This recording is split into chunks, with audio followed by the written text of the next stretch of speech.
वेदाहमेतं पुरुषं महान्तम् आदित्यवर्णं तमसः परस्तात् तमेव विदित्वातिमृत्युमेति नान्यः पन्था विद्यते यनाय ये रूपाणि प्रतिमुञ्चमाना असुरा सन्त स्वधया चरन्ति परापुरो निपुरो ये भरन्ति अग्निष्टान् लोकात् प्रणुदाति अस्मात्। यजुर्वेद के दूसरे अध्याय का 30वां मंत्र है। आप बाद में देख लेना इसको खोल करके। तो इस मंत्र के भीतर 5 बातें कही गई हैं। तो संतोष बहन जी को मैं समर्पित करूंगी ये 5 बातें, क्योंकि संतोष बहन जी ईश्वर से चाह रही हैं कि परमात्मा हम सबका कल्याण करे, हम सबको वो सद्बुद्धि दे जिससे कि हम अपने जीवन को सुंदर बना सकें और सुंदर बनाते हुए उस सबसे सुंदर परमपिता परमेश्वर को ये आनंद को प्राप्त कर सकें। तो बहुत ही सुंदर बात है कि कब व्यक्ति पदच्युत हो जाता है और कब व्यक्ति उन्नति को प्राप्त हो जाता है। तो इस मंत्र के जो ऋषि हैं वे वामदेव हैं और इसका जो विषय अर्थात देवता है वो अग्नि है।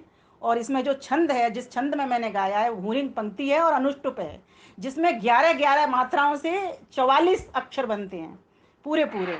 और इसका जो स्वर है वो पंचम है। माइक बंद रखेंगे तो मैं कह पाऊंगी किसी बात को। माइक बंद रखेंगे, बस सिर्फ श्रवण करें। करुणा जी प्लीज बंद कर दीजिए माइक।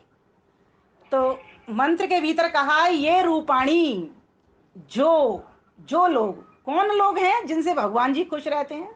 तो जो लोग, कैसे लोग, जैसे कि संतोष माता जी, कमलेश माता जी, या जो माताएं, चंद्रप्रभा माता जी, अभी नाम बोले थे, वे सभी माताएं बहनें भाई, सभी के लिए, सभी से भगवान जी कब प्रसन्न होंगे, तब वे कैसे बनेंगे।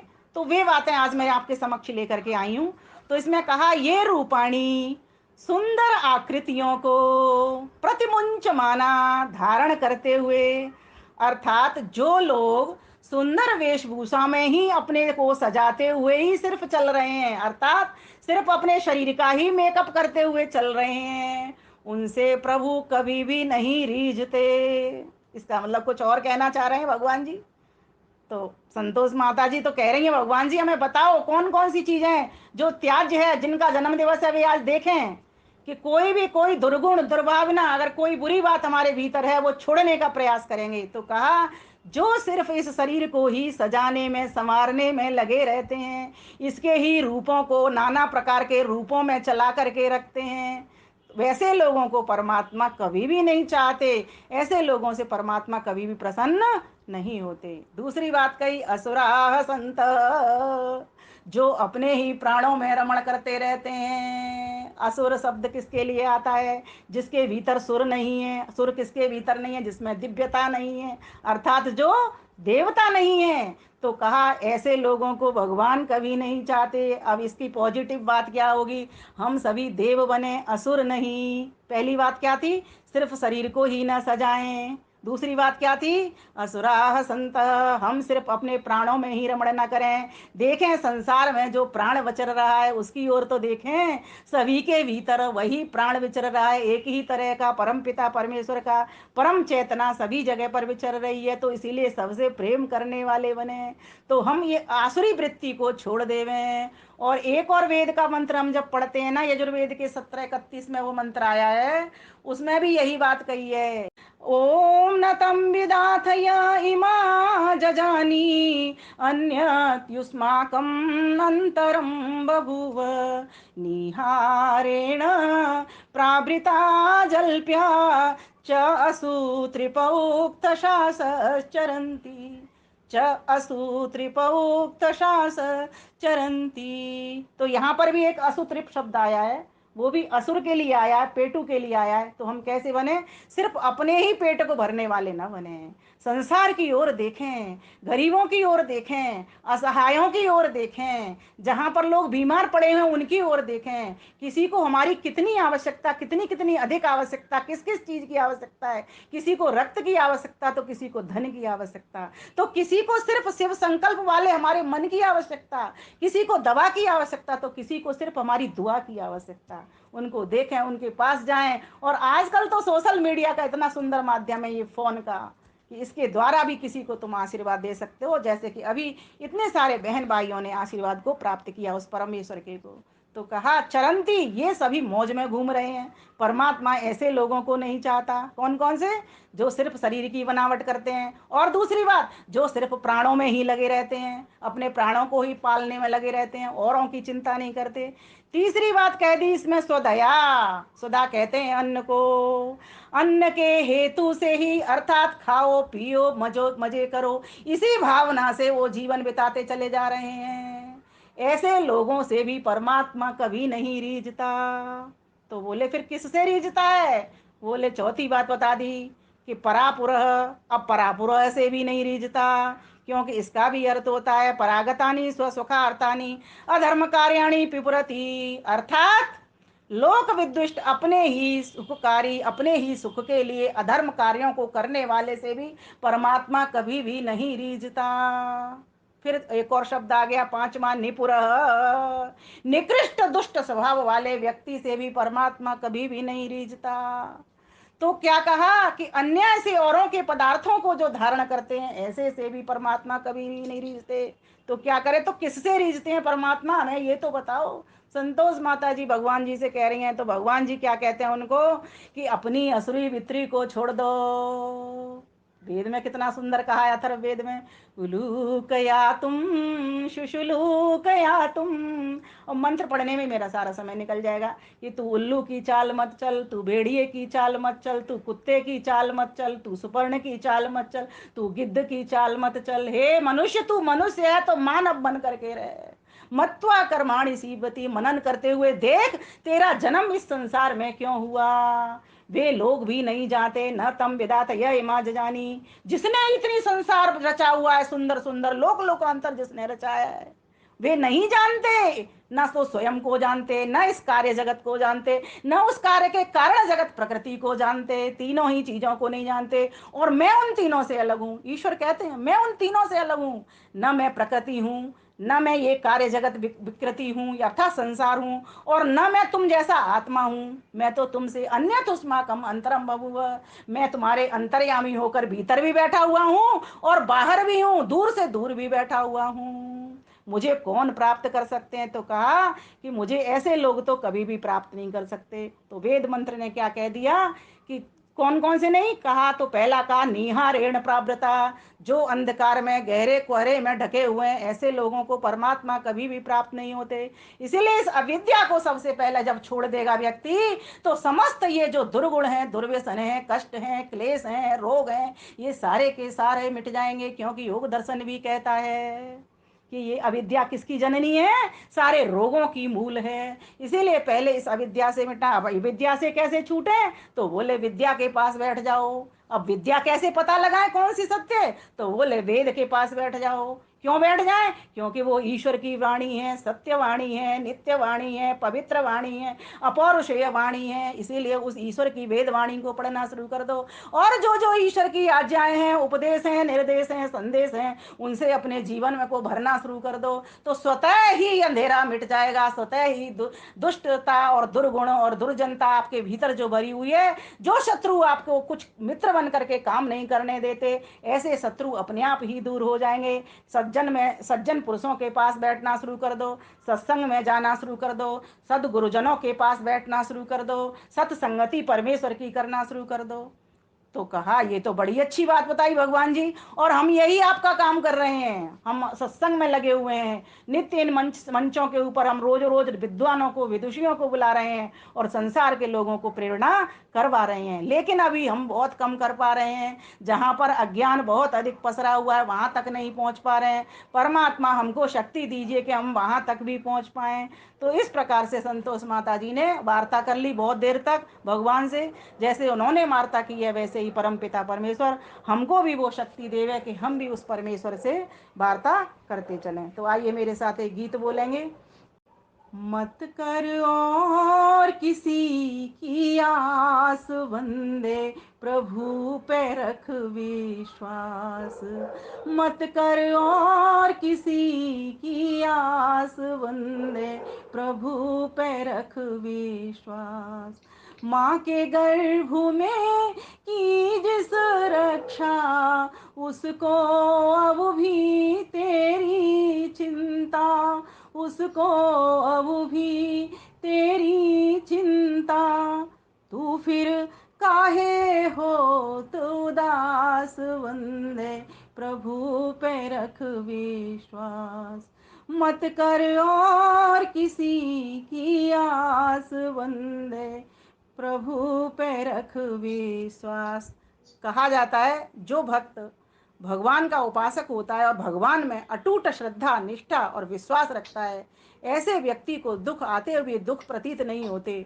और क्यों? क्योंकि वो परमात्मा का वर्ण कर चुका है, विद्यावान की विद्या का वर्ण कर चुका है। और इस विद्या से जो अविद्या है, जो रोने का कारण है, वो रोने का कारण अविद्या है, वो कभी भी फिर उसको नहीं आती। कोई वस्तु छूटे या कोई संसार का कोई प्राणी छूटे, कोई हितैषी छूटे या कोई उसका मित्र छूटे, परमात्मा यहाँ पर हमको उपदेश कर रहे हैं कि मेरे प्यारे बच्चों, एक बार मेरी शरण में तो आओ। जब मेरी गोदी मिल जाएगी तो सारे रिश्ते नाते तुमको मिल जाएंगे, क्योंकि परमात्मा ही हमारा पति है, परमात्मा ही हमारा पिता है, परमात्मा ही हमारा पुत्र भी है। वेद ने तो कहा स पिता स पुत्र।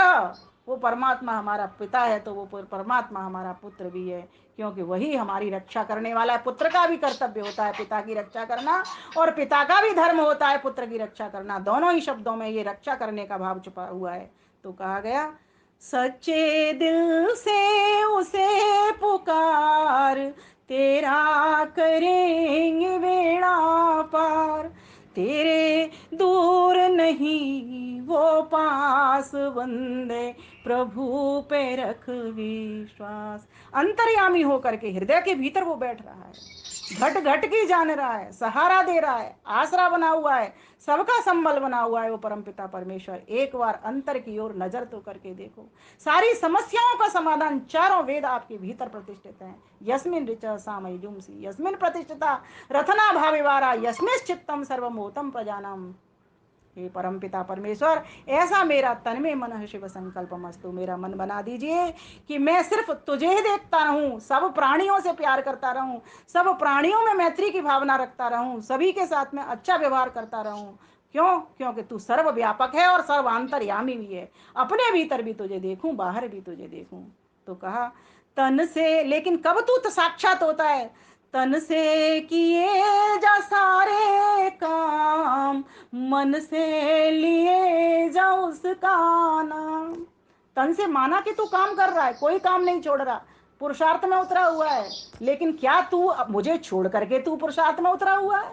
क्या तू मुझे सामने, अपना लक्ष्य अपने सामने नहीं रख रहा? जब तक ध्यान देना अपना लक्ष्य अपने सामने नहीं होगा, कितने भी काम कर लो, आपको सफलता प्राप्त नहीं होगी। तो कहा तन से किए जा सारे काम, मन से लिए जा उसका नाम। जाए एक भी ना कर सांस बंदे, प्रभु पे रख विश्वास। जाए एक भी ना कर श्वास बंदे, प्रभु पे रख विश्वास। मत कर और किसी की आस बंदे, प्रभु पे रख विश्वास। महर्षि दयानंद सरस्वती अकेले चले थे, वीर शिवाजी अकेले ही चले थे। ऐसे लोग अकेले चलते हैं, इनके पीछे पीछे और एक जनता चल पड़ती है। कैसे चलती है वो? क्योंकि वो परमात्मा के भक्त होते हैं, निर्भय होकर के। चाहे तूफान तूफान आए, चाहे आंधी आए, चाहे झंझावात आए, वो किसी भी पग पर नहीं रुके, चलते ही गए, बढ़ते ही गए। इसीलिए ये शिक्षा मिलती है हमको। हम भी जब वेद का काम हमने अपने हाथ में लिया, जब यज्ञ का काम हमने हाथ में लिया, जब कोई भी वस्तु किसी को भेंट करने का काम हमने हाथ में लिया, जब त्याग करने का की भावना अपने भीतर जगाई, जब शुभ विचारों की भावना अपने भीतर बिछाई, तो परमात्मा हमारे अवश्य सहायक बनते हैं। वे ही हमारी सुनने वाले हैं, क्योंकि वे बाहर भी हैं, वे भीतर भी हैं। शब्द उच्चारण को भी वे सुनते हैं और मन से बात करते हैं, क्योंकि वे गूंगे भी तो सुनते हैं अगर शब्द उच्चारण करने वालों की सुनते हैं। तो कहा, लेकिन क्या करना होगा? उसका बन जा सेवक ऐसा। कैसा? उसका बन जा सेवक ऐसा, ध्रुव प्रहलाद कबीर जैसा, ध्रुव प्रहलाद दयानंद जैसा, तुलसी वाल्मीकि जैसा बन जा दास, वंदे प्रभु पे रख विश्वास, मत कर और किसी की आस, वंदे प्रभु पे रख विश्वास, वंदे प्रभु पे रख विश्वास, वंदे प्रभु पे रख विश्वास।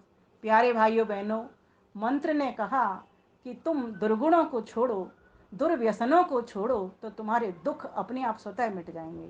लेकिन व्यक्ति आज इन काम क्रोध मद मोह लोभ के चक्कर में, इन विषयों के भी, विषय के विकारों में, विषय तो ठीक है, आंख रूप देखेगी, कान शब्दों को सुनेंगी, सारा कुछ होगा, लेकिन क्या देखना, क्या सुनना, क्या बोलना, कहाँ जाना, क्या करना, यह छूट जीवात्मा के पास है, मनुष्य के पास है। इसलिए मनुष्य का कर्तव्य बनता है इन इस वेदवाणी के पास, जो भी इन वेद मंत्रों को पढ़ता है, क्योंकि वेद मंत्र ने ही तो कहा है कि मैं उन्हीं भक्तों से रिझता हूं जो भक्त क्या करते हैं, भीतर से सजते हैं, न कि बाहर से सिर्फ सजते रहते। मना नहीं है शरीर को सजाना, मीन्स सजाने का अर्थ स्वस्थ रखना।